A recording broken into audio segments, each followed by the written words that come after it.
Buenas tardes, profesora, estimados compañeros. El día de hoy hemos tomado un tema acerca de lo que viene sucediendo actualmente en nuestro país, ¿no? Se basa en la disconformidad del ciudadano peruano ante el gobierno actual, una situación heredada por las malas experiencias, ¿no? Ha comenzado actualmente, pues, desde el año pasado, el mes de diciembre, en nuestro país, donde empezaron a convocarse marchas sociales protagonizadas por una población insatisfecha con respecto a la actual gubernatura, ¿no?, de la presidenta.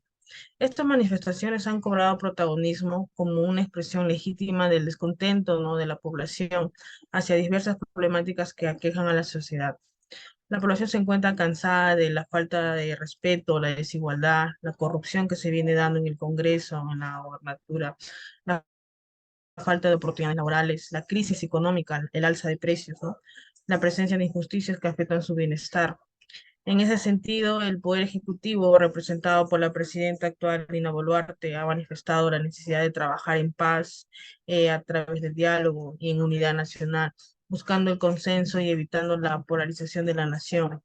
Frente a este tópico, pues hay personas que opinan que se debería revocar, ¿no?, las autoridades que gobiernan nuestro país actualmente, ya que consideran que no cumplen sus funciones y no tienen las demandas que solicita el pueblo peruano. No obstante, existen personas que consideran que las movilizaciones sociales violentas no son lo adecuado, el mecanismo para poder solicitar estos pedidos, pues a raíz de estas movilizaciones se han dado personas, no, heridos, muertes, e incluso personas que no están dentro del círculo vienen siendo afectadas en sus centros laborales y económicamente también, ¿no? Ante este hecho, pues se ha generado la siguiente interrogante. ¿Consideras que el ciudadano peruano muestra rechazo al gobierno actual debido a la desconfianza causada por los gobiernos anteriores? En nuestra opinión, sí consideramos que el ciudadano peruano muestra ese rechazo al gobierno actual debido a la desconfianza heredada de gobiernos anteriores. A continuación, sustentaremos nuestra postura con nuestros siguientes argumentos. Doy paso a mi compañero. Gracias, compañera Jocelyn.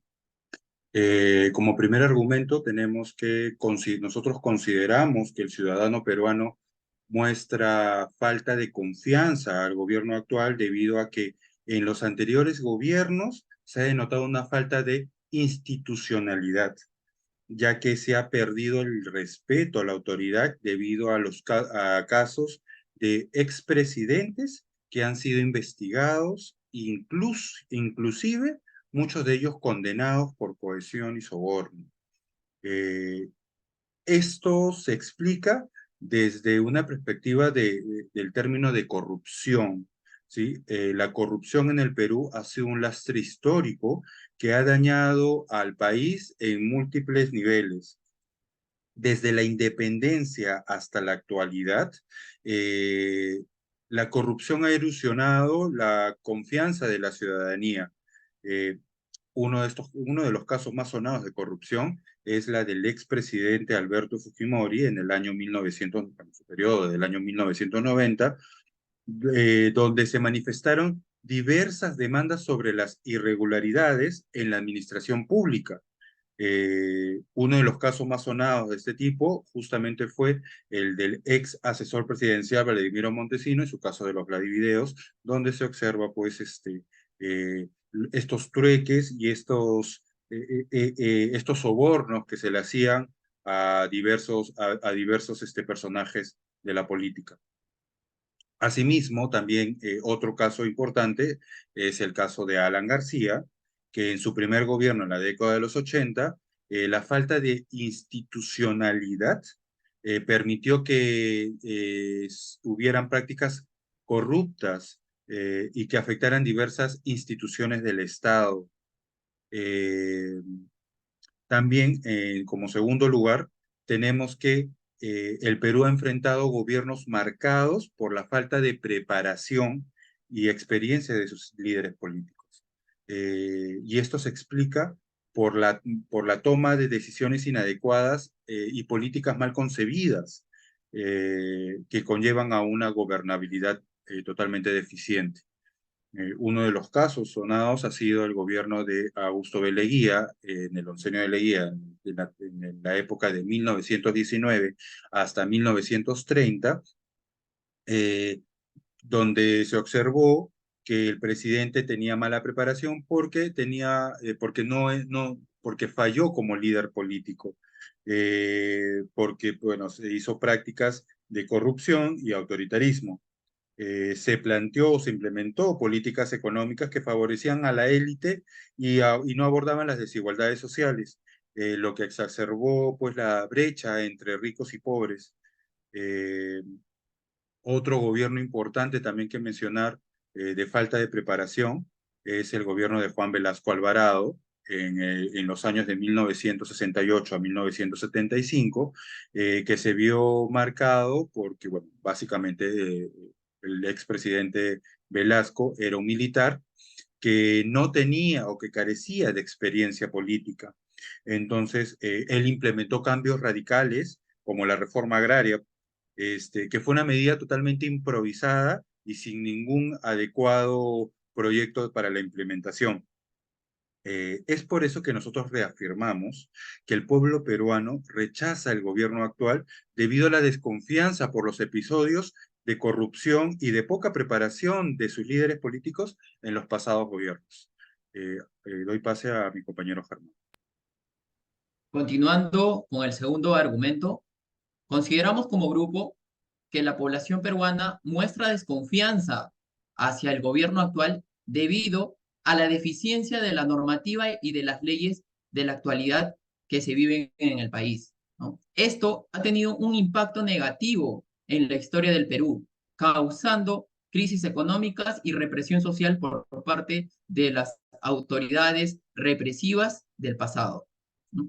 Como contexto histórico, mencionaré el aspecto de la gran crisis ocurrida en la década de 1930 que afectó a la sociedad peruana, ¿no? Esta se destaca por la falta de regularización y de supervisión financiera, unida a las políticas económicas inadecuadas. Tal es el caso del gobierno de Augusto Beleguía y de Alan García Pérez, quienes aplicaron políticas económicas que influenciaron y permitieron que se eleve la deuda externa, generando la afectación de las poblaciones vulnerables, ¿no? Por otro lado, hago referencia a los gobiernos autoritarios del Perú.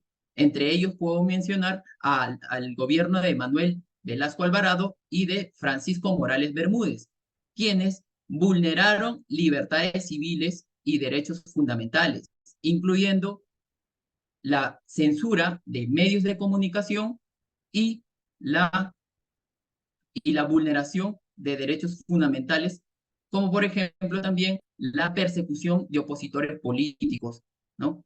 Es así que consideramos que gracias a razón de las crisis económicas y de las experiencias negativas de los gobiernos autoritarios, ha predominado la desconfianza de la población peruana frente a las instituciones gubernamentales actuales. Doy pase a mi compañera Carolina para que continúe. Bien, continuando con la conclusión de todo lo anteriormente descrito, refleja claramente la complejidad de la realidad política y social en el Perú. Es evidente que el rechazo del ciudadano hacia el gobierno actual está fuertemente influenciado por la desconfianza heredada de gobiernos anteriores, marcados por la corrupción, la falta de institucionalidad y la deficiencia en la aplicación de leyes y normativas. La corrupción, como bien sabemos, ha erosionado la confianza ciudadana en las instituciones gubernamentales y ha afectado el desarrollo económico y social del país. Asimismo, la falta de preparación y experiencia de algunos líderes políticos ha llevado a la toma de decisiones inadecuadas y políticas mal concebidas que han afectado negativamente al país. Además, también es imprescindible mejorar la calidad y aplicación de las normativas y leyes, de manera que se eviten crisis económicas y se protejan los derechos y libertades de los ciudadanos, por lo que es necesario que se promueva una cultura de integridad, transparencia y responsabilidad en la gestión pública, y que se trabaje de la construcción de consensos y soluciones a las problemáticas que aquejan a la sociedad peruana. En última instancia, el rechazo al gobierno actual es una expresión de la necesidad de un cambio profundo en la forma de hacer política en nuestro Perú. Ahora bien, con respecto al comentario crítico, nosotros creemos que es fundamental que el gobierno adopte medidas efectivas para combatir la corrupción y fortalecer la institucionalidad, de manera que la confianza en las instituciones democráticas puede ser restaurada. Además, se debe poner énfasis en la promoción de políticas inclusivas que reduzcan la brecha entre ricos y pobres, proporcionando oportunidades equitativas para todos los ciudadanos. Muchas gracias. Muchas gracias.